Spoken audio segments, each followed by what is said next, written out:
So, what if I told you that one of the oldest instruments on Earth sounds like it came from another world? And it's not a flute, it's not a whistle, it's an ocarina. This small instrument has a haunting sound that sounds so pure that it almost feels magical, and it has been buried in ancient tombs. It has been played in ceremonies, used in war, and somehow survived thousands of years. But where did this instrument come from, and why does it sound so different than almost every other wind instrument? Now hang in there with me because we're going to uncover the surprising story of the ocarina. Huh? I thought that was an incense holder. So at first glance, when you look at the ocarina, it looks so simple, almost too simple. It's actually just a small hollow vessel with finger holes. That's it. No reed, no strings, no brass mouthpiece. But yet, it creates one of the most hauntingly beautiful sounds in music. But wait, we're going to listen to this instrument some more, but let's dig in a little deeper in the history. The ocarina belongs to the vessel flute family. And that basically means that it vibrates from the inside, an enclosed chamber, instead of traveling through a long tube like a flute or a clarinet. Just think of it like blowing across a bottle. It's the same principle, only way more musical. And unlike many instruments, size doesn't determine the pitch the same way. Its shape and chamber volume matter more. But that's part of the magic. Small instrument, big sound. The ocarina is ancient, very ancient. Versions of it date back over 12,000 years. Ancient civilizations in China, Mesoamerica, and Africa all had vessel flutes. That meant that humans were making ocarina-like instruments long before orchestras existed, long before pianos, and long before Beethoven was having a bad day. Indigenous cultures in Mesoamerica and South America created complex vessel flutes out of clay, and they were often shaped like animals, and they were used for religious rituals, ceremonies, and signaling. And this was around 2000 BCE to 1500 CE. Now, archaeological findings also found that ocarinas were over 12,000 years old, with the oldest clay whistles found in Central Africa, going back more than 30,000 years. And in ancient China, ceramic vessel flutes called the shun were used in rituals and court music. But unlike the ocarina, this one does not have a built-in mouthpiece windway, so the players must shake their lips to blow across the top hole. Now, the Italian ocarina was invented in 1853 by Giuseppe Donati, who was only 17 years old, who also gave it the name the ocarina. And he handmade each ocarina from clay with anything from 7 to 10 finger holes and a spout for a mouthpiece. Now imagine being in archaeology class and someone pulls out an ancient flute shaped like a turtle. Now, that's history.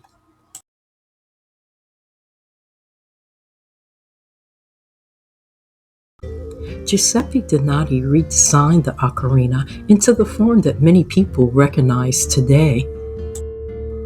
Now, he created a tuned, organized version with better pitch accuracy, and he gave it the name ocarina, which means little goose. And yes, one of the oldest magical instruments in history is named after a tiny goose.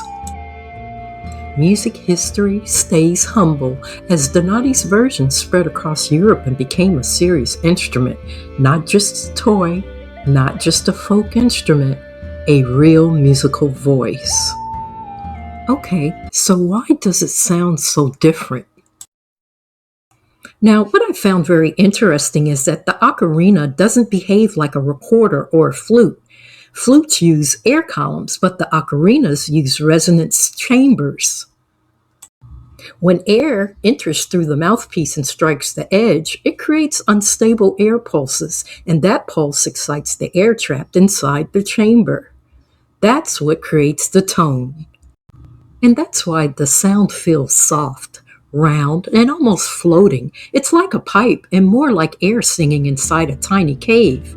That's why ocarinas can sound so dreamlike.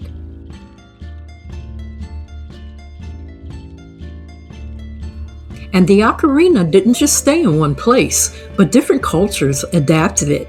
In Asia, Europe, Latin America, each version sounded slightly different from the other, using different materials like clay, ceramic, wood, and even plastic today.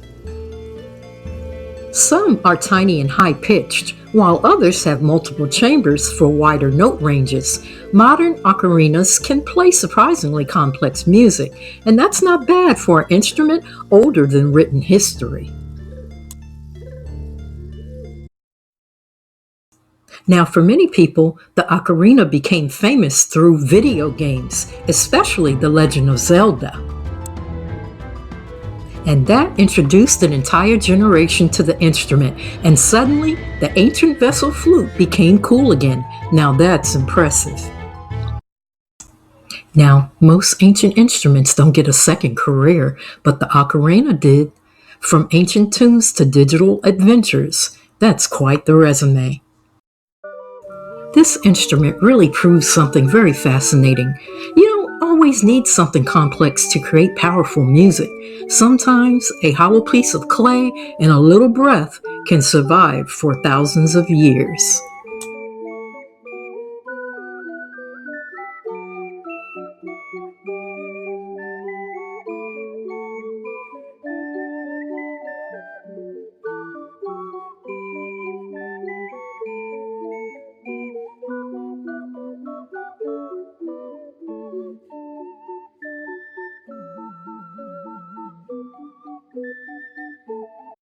Wow, what a beautiful instrument. And it still moves people, it still inspires curiosity, and it still sounds like magic. And that's not bad for a little goose.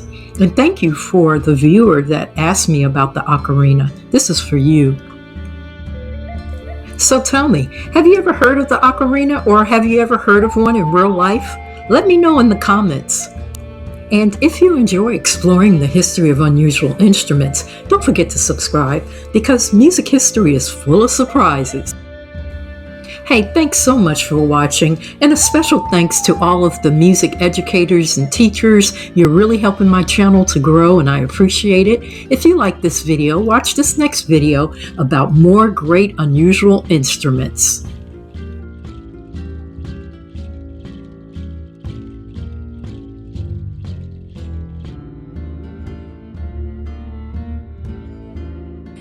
And remember, don't miss a